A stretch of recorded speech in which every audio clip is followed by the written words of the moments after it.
Bueno, vamos a hablar un poco del desarrollo humano, que es un concepto un poco complicado. Bueno, el desarrollo humano se basa fundamentalmente en no solo en el aumento de ingresos que puedan tener las personas, o en el crecimiento económico, sino la cantidad de oportunidades que ese crecimiento económico crea para las personas. Por lo tanto, para que lo entendamos, el desarrollo humano no solo se basa en que la economía vaya bien, sino que haya respeto y desarrollo de los derechos humanos. Por lo tanto, su objetivo no solamente es que la gente tenga sus necesidades básicas cubiertas, sino que además pueda tener también oportunidades de desarrollo como persona, que pueda desarrollar sus capacidades, que pueda ejercer sus derechos y que además eso lo haga respetando también la dignidad de los otros, la propia y la de los demás. ¿Cómo se sabe si un país está desarrollado humanamente? Pues a través de informes, que los tenéis ahí. Son los informes de desarrollo humano que los publica de vez en cuando las Naciones Unidas y que se basa en analizar cómo es la población de un país, basándose la población del país como el elemento más importante, el patrimonio más mejor que tiene ese país. La verdadera riqueza de una nación es su gente. Bien, ¿cómo se mide? Pues hasta ahora se medía con el concepto de la renta per cápita, es decir, se cogía el Producto Interior Bruto de un país, es decir, todo lo que produce ese país se mide en dinero y se divide por la población.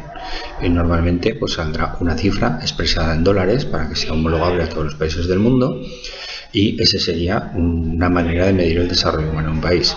Sin embargo, no es una medida muy fiable porque hay cosas que las ignora, es decir, ignora la distribución de la renta.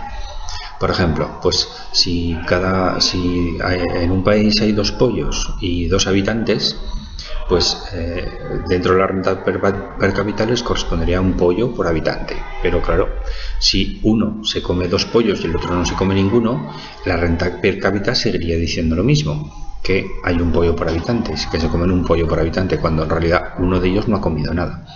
Entonces no tiene en cuenta las desigualdades y además no tiene en cuenta que hay ciertas actividades económicas que no contribuyen al desarrollo humano, sino todo lo contrario.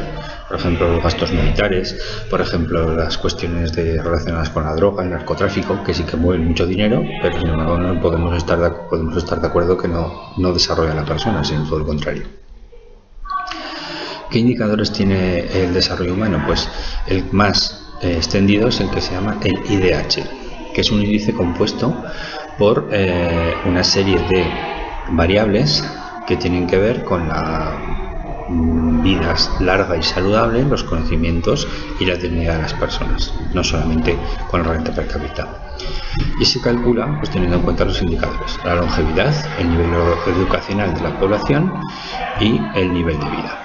El nivel de vida entendido por la esperanza de vida al nacer, la alfabetización de los adultos, la renta per cápita, en fin, todas estas cosas que establece el cálculo del IDH. Bueno, antes de calcular el IDH, pues se crea un índice para calcular estas dimensiones y se eligen unos máximos y unos mínimos a través de unas fórmulas que son un poco complicadas, pero que, como veis, ahí están puestas.